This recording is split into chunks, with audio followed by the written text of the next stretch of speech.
We hope you enjoy listening to this weekly podcast from LifeLine Church. You can find out more and discover our other podcasts by searching for LifeLine Church, visiting lifelinechurch.co.uk, or by taking a look at our YouTube channel, LifeLine Church Dagenham. Okay, so we're going to do a bit of a duo here. Prince has incredible stories, but he's not a natural storyteller. No. So my job is to try and elicit out of him some of his stories. But there's so many different ones we could go into, I don't quite know which one we'll end up going into. So if it's a surprise for you, it's a surprise for us, quite what we do today. So have we introduced Prince that he's here? Have we done that? Did we say hello to Mary as well? Oh, Mary, just stand up and do a kind of a Queen's wave to everyone.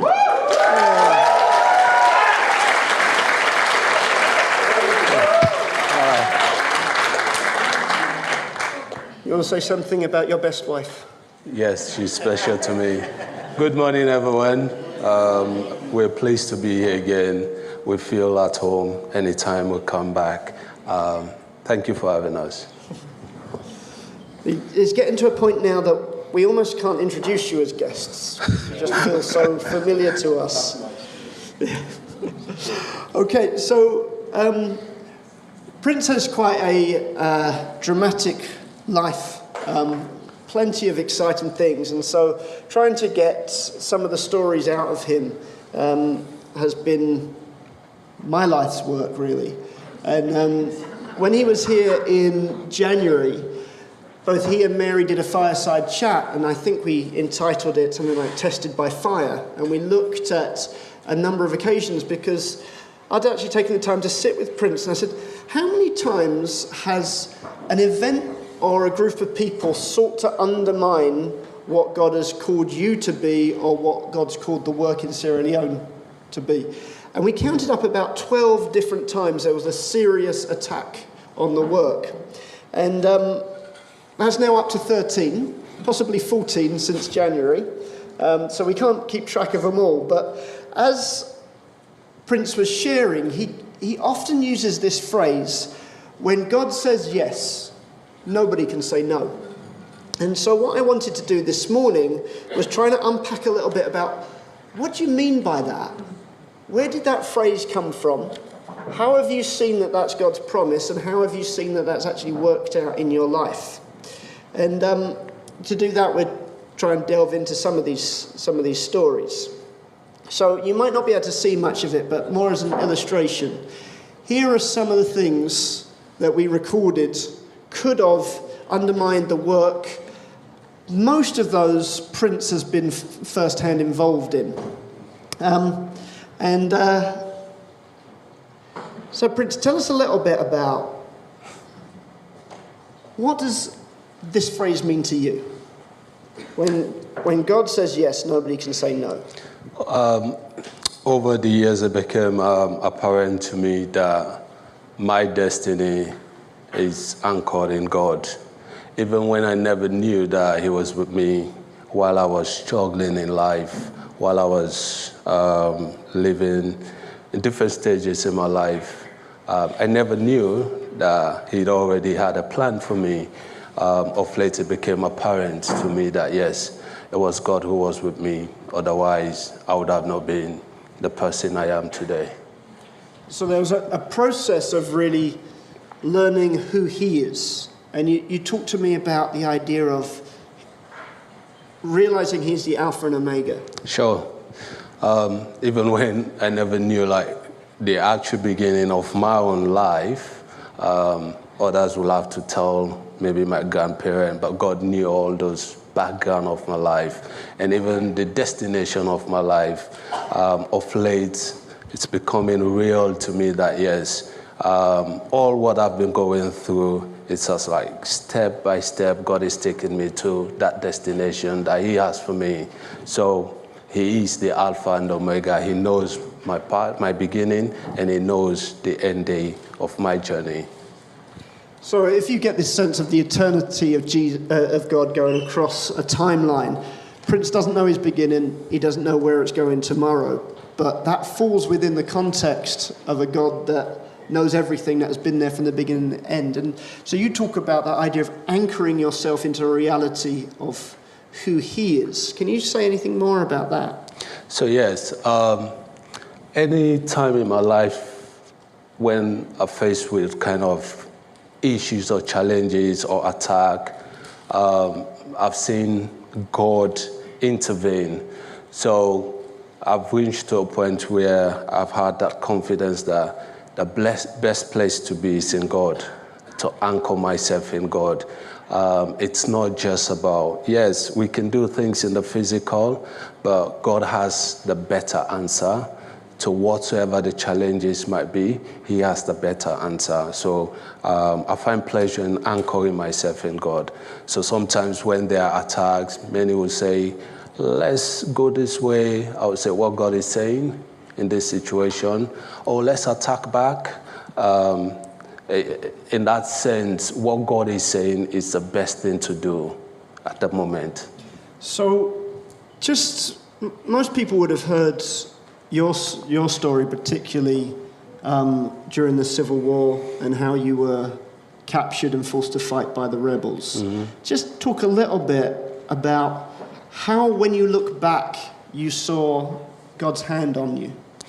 So one of the things that we reflect on, there are so many things. One of the things I reflect on, I remember when I escaped from the rebels, the jungle I came, actually one of my cousins told me, you know, we used to go to church, but for a very long time, Prince, now the kind of way I'm seeing you, you're not going. Talk to me about Jesus Christ. Again, just reminded me, but I wasn't that much anchored again for that period of time I've been in jungle. But when I went to the village, I realized they've already done my funeral. They got the news that I've passed away, died. They've done the celebration. They've done my funeral. And it was like, oh, a ghost has come. When they got the news that Prince has come, they called lots of elderly people and they were crying, trying to prove if I was really a human being, they would come and touch me. And I'm like, yes, I'm not a ghost. But later I realized that, okay, this was actually what was going on. These people have already done my funeral. They've done with me. There's nobody like Prince. But God actually has a bigger dream behind the scene. And funnily enough, by then the rebels and the Kamajos, I had some cousins who were Kamajos. Just explain Kamajos. These Kamajos were local trained community fighters who were fighting against rebels. So remember, we are like relatives. They were like, oh, we can't allow Prince to enter into our towns because he's been once rebel. Even though they've celebrated, they've already done my funeral, now they're saying Prince is coming back home. Like, no, we are not going to allow him to enter here because he's been a rebel. They never believed in me at that point. But for me, it was painful, honestly. It was really, really painful. There was nowhere to go and complain and get solace. The only place was God. And I never had that kind of stronger relationship with God at the time, but he was able to give me the courage. When there, a lot of people cried, and I left the village and came back, continued my schooling. So when reflecting back, all those things that happened to me, and oh God, what were you really teaching me throughout this process? Is it resilience? Is it kind of showing me actually your love, your mercy? And I started seeing the reality of God, even when I never knew that he was with me. Those days, I've started reflecting back, he was guiding me throughout those tough times. So you were 15 when you were captured? Yes. And you were with the rebels 16, for 2 years? 2 years. About 2 years. And you were saying about sometimes they would recruit these boys or teenagers and teach you how to fire a gun, send you into a battle. Yeah. And there were times where you you didn't feel that the order that you were given was the right thing to do. But yet, when you look back on it, you recognise that was probably God's direction. So they'd be telling you to run at a gun, and you'd know, no, now's not the time to run at a gun. And even though they were threatening you... Yeah. Well, especially on the battlefront, most times the rebels will use the younger ones, children, they call them the new recruited boys, SBU, small boys units. They will use them as human shield. They will train you within a short period of time how to use a gun. You have to be very smart, otherwise the gun will be in your hand. You can't just be disarmed by your enemy. So sometimes we'll go to the war front and they will say, advance. They'll be shouting, the trained soldiers, rebels, will be saying, advance, advance. In that setup, you don't just have to advance like that because your enemies are there looking out for. If they see you, they will shoot at you.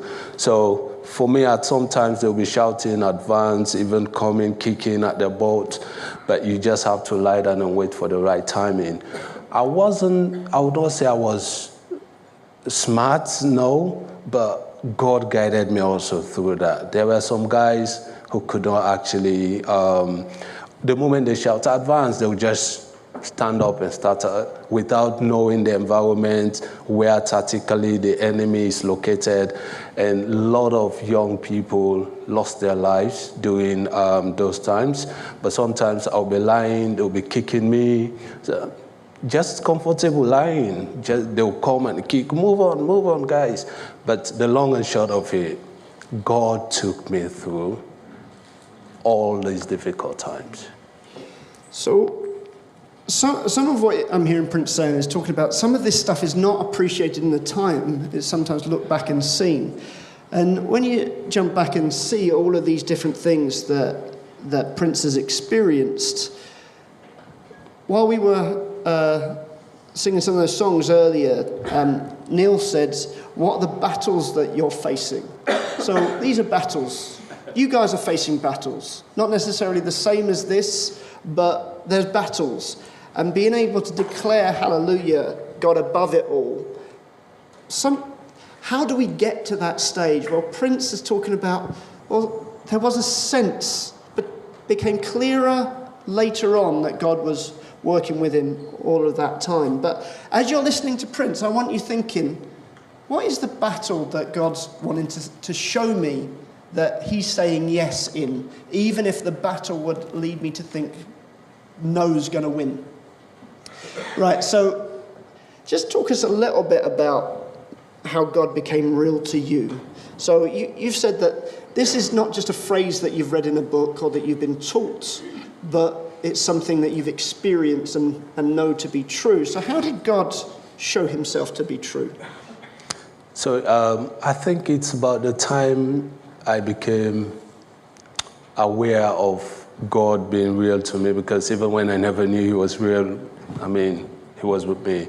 But around 2009 to 2010, even when I was working within LifeLine, I never knew that we had people within who are actually seeing me as a threat, working against me. I never knew at the time. But my focus was what God has given me within LifeLine to do at the time. Even when Nathan, you visited Sierra Leone, even in that meeting, I was not on the list at all to even attend the meeting. So let me just give a bit of context. So the work that was started by Richard Cole, the founder, rescuing child soldiers in the kind of early to mid 1990s during the heat of the Civil War. Prince was one of those that was brought into the home. He was actually rescued by Richard Cole. He was pickpocketing to survive. After he realised he couldn't stay in his village, he moved to Freetown, the capital, and was living on the streets trying to just pickpocket, survive like that. One day he was caught red-handed, and they started saying, this is a rebel, this is a rebel. Now, if you can imagine, in a civilization where all law and order had fallen apart and people had witnessed or heard about the atrocities that had been going on, people took it into their own hands to eliminate threats. So here's a mob calling for Prince to be beaten to death right there. A man called Richard Cole wades into this mob and pulls Prince into a waiting car and rescues him, takes him away, brings him into his own home, talks to him, shows him love and care for a couple of weeks, and then brings him into what was known then as the Nehemiah home, a rehabilitation centre to see boys that were traumatised by war re-established, and really through the power of the gospel. Sadly, in 2006, Richard passed away, and so there was this kind of a gap then of who is going to carry what Richard Cole had once stood for, because all that we could see was all the leaders that were left, that were around Richard, were fighting each other. Who got to have control? Who got to access all of the resources within LifeLine Nehemiah? And so we from the UK thought, it's all over. Everything that Richard Cole had built is all over. But in 2009, Nathan said, I think we should go and see if there's any of those young guys that Richard rescued that have the passion and the vision. So in 2009, we arrived there. We were given a list by the leaders of who should come to this mini conference that we're putting on. Prince was not one of the names put forward, but PJ used his intelligence and his ideas to say, this guy Prince needs to be there. And so Prince was one of the guys that were there. And we discovered, wow, the very heart that we saw in Richard is still beating in some of these guys. So there was 4 guys that we said, this is where the future is. It's not in the older guys that are all fighting each other. At that stage, the funding was drying up or being siphoned off. Everything was in pretty much disrepair. And there was no father figure like Richard. Just describe what a normal day was, because you still had some funding to go to university. Yeah. We used to get support from the UK for education, university fees. During that period, as I mentioned a few minutes ago, I never knew that I became already a threat to some people who are in leadership at the time. I was just doing my own thing because I believe in the vision that God has called us. We should do our own. We should make ourselves available to be used by God. So at one time I asked for my university fee. I was almost driven from university. They said they've sent my money actually, but the money went to Ghana and fell into an account in Ghana. That was a starting point of another tussle we had back and forth to a point I almost dropped out of university, my course. But I met with the dean and had this conversation for the first semester just to take my exams. Fast forward, after the conference with the other guys together, we met and said, of course, they said we should close the school, and we were like, no, that's not what actually, we don't believe that's what God is saying. When I said, they said, the leaders by then, they called a meeting, they said, should close the school, the home should be closed, and we said, no, that's not really what God has called us for. By then, there was no money. There's nothing like what you could use at the moment to say, oh, yes, we can continue with this. But we thought deeply that God can use us to really transform the current situation. So after the workshop, the conference, we had a meeting at Hotel 510 with you and Nathan, William, P.S., Leonard. We had this meeting and we said we want to continue. Just after that, by 2010, it became apparent that already I was on the list, a kind of blacklist of the leaders. And they called us to a meeting and said, Prince, now you either join us, that's the Edward Cole's team, you either join us or you fight against us. So I No, I'm not really fighting against anybody here. We're just doing what God has given, because in the morning we have to think how we survive, get to the market and get something to eat, get to university, walk up to 25 miles off, back and forth. You come again, you have boys who will have to go to school. They have issues, you have to sort out those issues. So there were critical things, more important things to give attention to than even fighting against one another. So the political climate just around the Nehemiah there was a tussle over which guy that was there leading when Richard Cole was there it really influenced the work. Meanwhile, Prince and the guys are actually dispatching some of the Nehemiah guys to go to the marketplace when it's closing to try and beg for scraps. They bring back the scraps, they divide it. That's their food for the day. I mean, that was the level of poverty that they were living in. Prince had funding for university, but not for anything else. I think you did a computing degree without a computer, which is challenging. But you used to walk the distance because you didn't have transport. Yeah. And then you'd be getting home. Not only are you trying to catch up with your work, you've then got a line of 20 boys that have all been falling out with each other during the day and now need effectively the big brother to sort it all out. So I remember when we came in 2010, you just kept on falling asleep. Yes, I mean, there was no kind of calendar you manage your time, because even around 12 a.m., 1 a.m., you'll have guys who will come just to tell you issues. So you have to give them audience, and that was how the life was just is at the moment. So then in 2010, there's this tussle over where you put your allegiance between the two factions.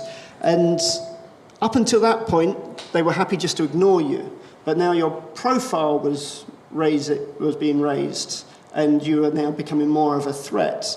So that was, first of all, trying to get you on the side, but then when you didn't play ball, what happened next? So before even they started calling me to join a side, the church had already closed, because they fought there, the membership, I mean...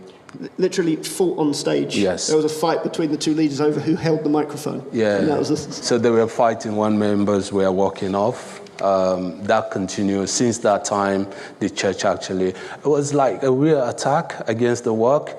So we said, okay, let's try to revive the church. So the Nehemiah boys, we started meeting, focus on just building the church. And we started inviting friends, and they were coming. They said, okay, to join them. We said no. So the two factions were trying to get us on their side, and we're like, no, guys, let's be neutral. They succeeded to get some boys on other sides, the two factions, but some of us stayed neutral.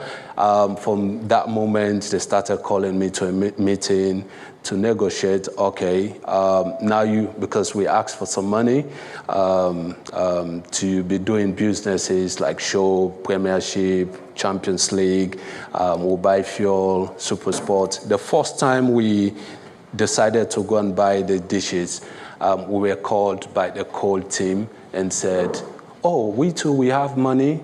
That's the same business we wanted to do. And we're like, okay, that's fine, but please allow us to continue with our own business as we've already designed. That was also a battle.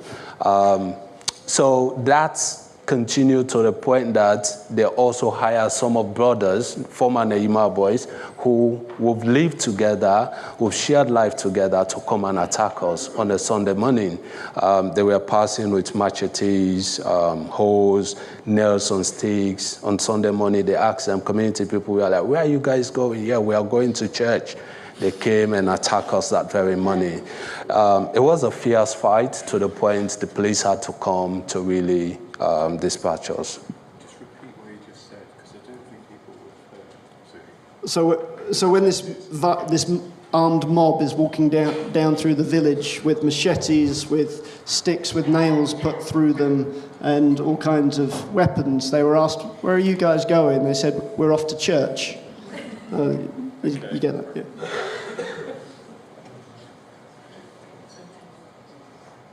So you had to literally fight for survival at Yes, that point? at that point, it wasn't anything about negotiation, but it was about fight. We needed to fight to protect the younger ones, protect ourselves.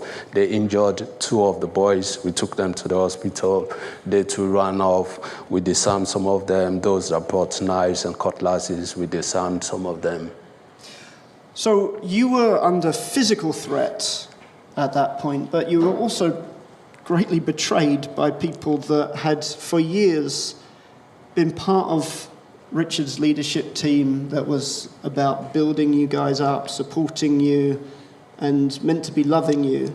And then at this point you've experienced all this. Now, it's common to either have 2 responses. One is to run away, say, no, this ain't going to work, I'm going to keep away from this, or automatically to fight all of the time. But you felt to navigate as best as you can, to remain neutral, to not return hatred. So you said even though they were regarding you as an enemy, you never regarded them as an enemy. Yeah, exactly.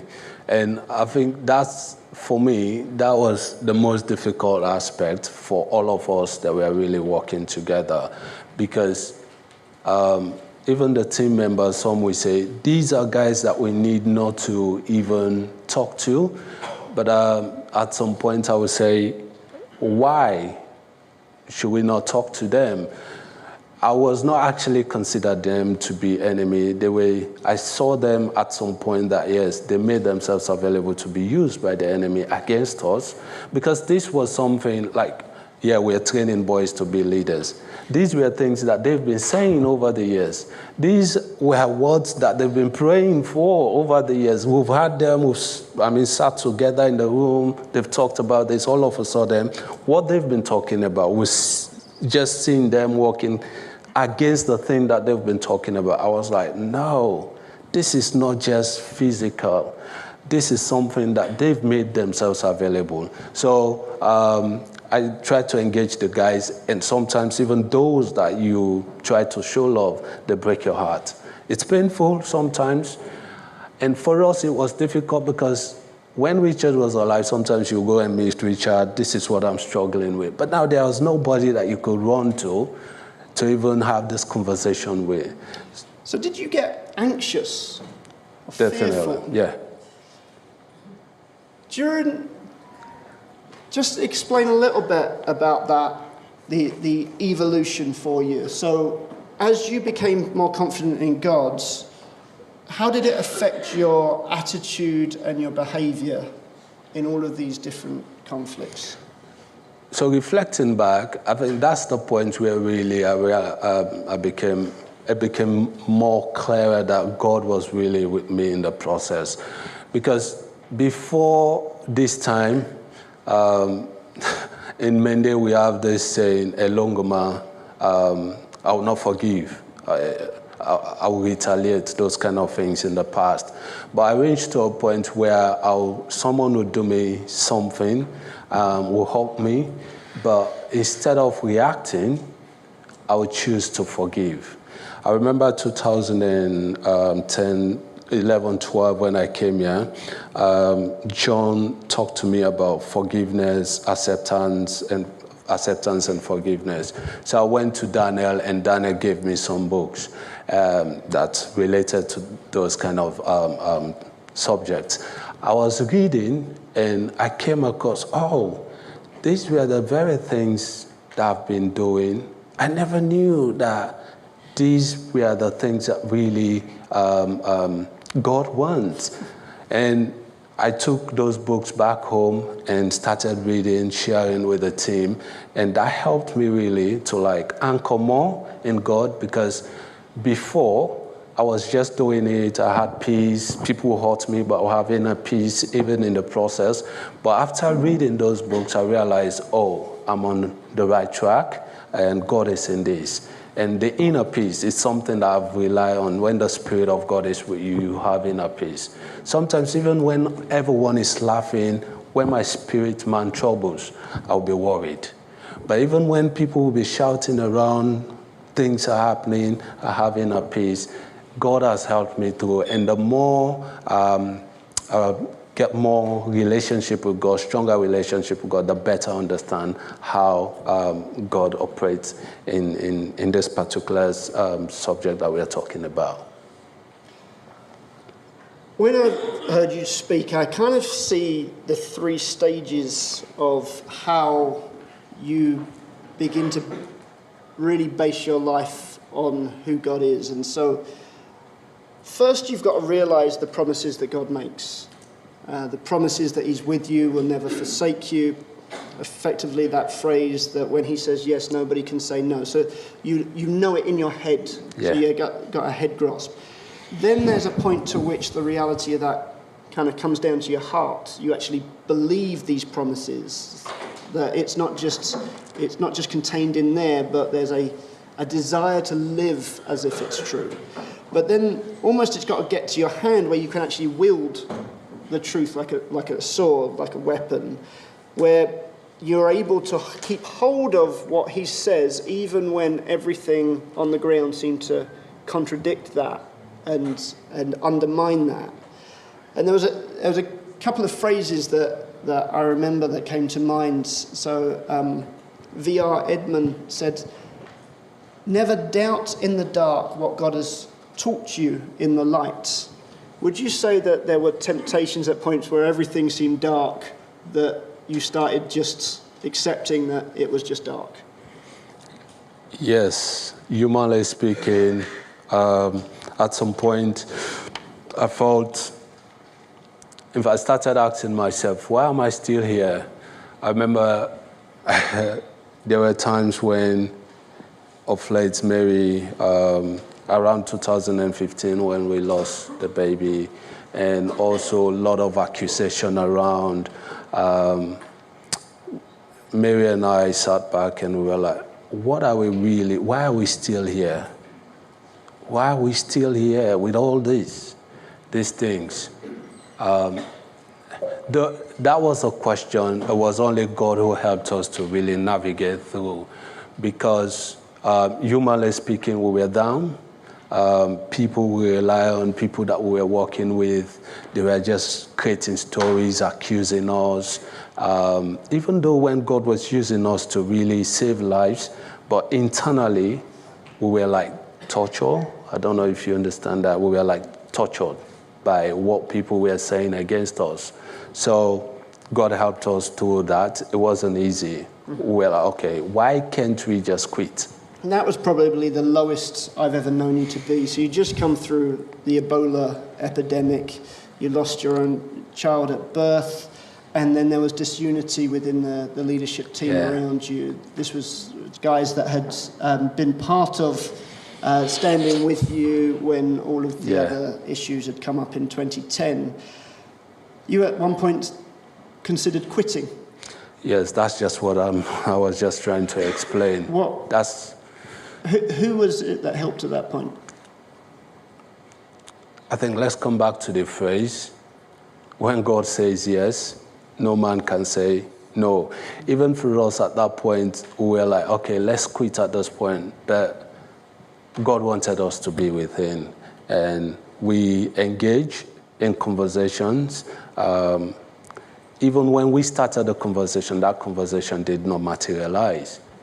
We were thinking to quit, but that did not materialize. I saw this clip, which I thought kind of describes or illustrates a little bit of what life can be like. So sometimes we can be on the ground level and it's completely overcast like this. We can be overwhelmed by the negativity that's around us, and we can just start interpreting life from that.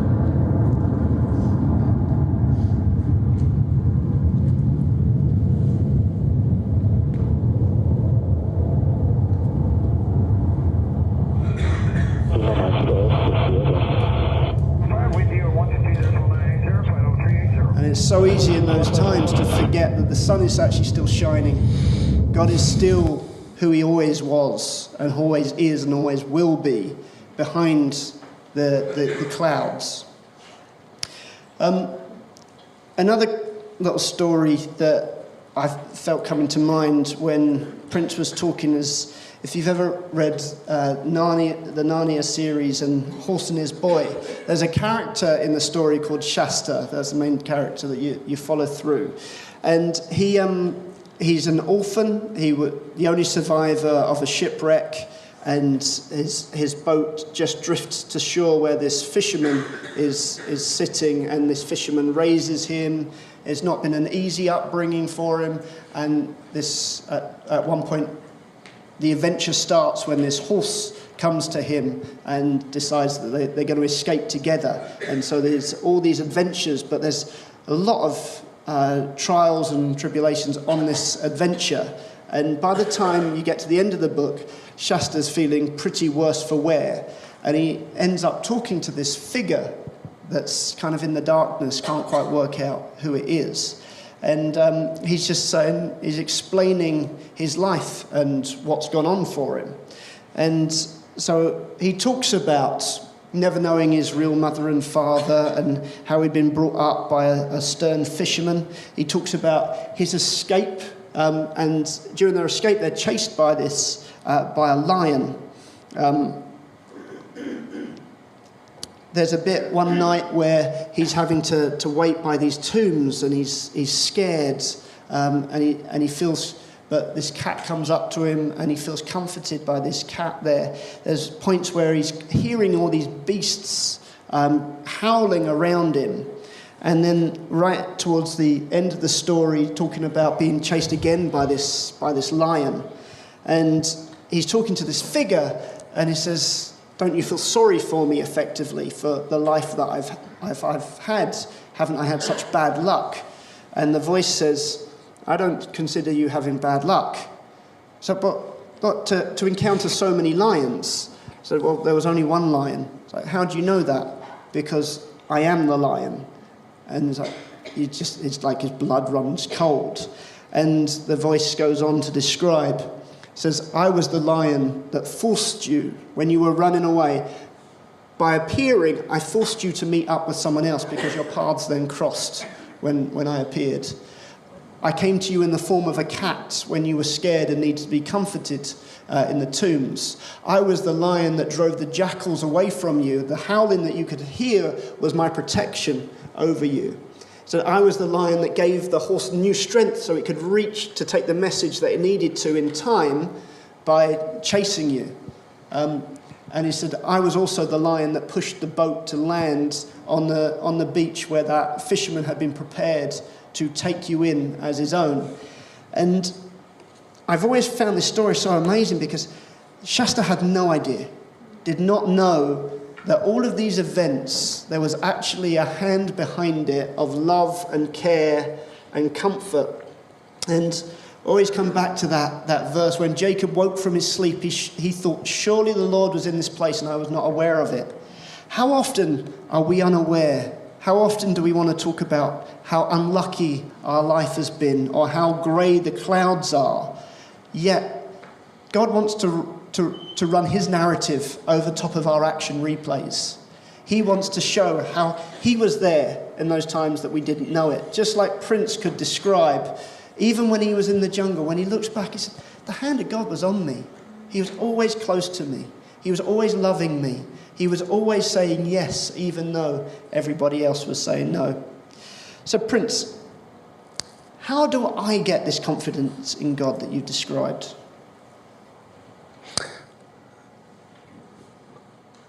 It's only God who gives that. I don't think there is any other way to explain it. For me, I would say the experience with God is what I'm trying to explain here today. So God has the destiny, our destiny, each and every one here, our destiny is in the hands of God. How can we just align our very purpose with that of God? So choose to listen in God, choose to operate in God, choose to do that which the Father wants us to do, but start with relationship with him. I think that's very important. So Martin Luther has this phrase. He said, "I know not where he leads me, but well do I know my guide." We don't necessarily get to know how the plot is going to twist, but we can know the author of our plot. And that's an invite for you today. So as a response, you might consider inviting him to reveal how close he was to you when you thought you were alone. You might want that Shasta experience. All my life, I thought that I was having to fight my own corner, thinking I was having to make my own story. But little did I know, just as he promised, he will always be with us even to the end of the age. So maybe that's the thing that you want to say, God, I want you to speak your narrative over my story now. I want you to change how I saw my life up until this point. You might want to do what Prince is saying, like, God, I want to know you better. My confidence in my future is not about knowing how it's going to end or how it's going to unfold. It's about knowing my guide. I want that. Perhaps you're facing a challenge right now, just like Neil was saying to us. And you've got a choice. Am I going to choose to believe the sun is still shining behind the clouds? Is he still Lord of all? Can I still declare, hallelujah, God above it all, even in this situation? And when we take that position, I think something true will land for us. Prince, have you got any closing remarks? Well, it's just an encouragement. God loves everyone, all of us in this room. He cares. It's about believing in that very truth and rely on God in whatever situation we are in at the moment. Don't allow the lies to take over you, but let's anchor ourselves in that truth. The fact that God loves us, he will not allow those things around us pulling us down to swallow us. He will take us through. Thank you. Thank you for listening to this podcast by LifeLine Church. We hope this message has been an encouragement to you. We are a relational church who live to demonstrate God's love to one another and our surrounding community in real and practical ways. We believe that this love can restore our families, our friendships, our communities, and our nation. We'd love to connect further with you, so please visit our website, lifelinechurch.co.uk, or interact with us on Facebook at lifeline.church.uk.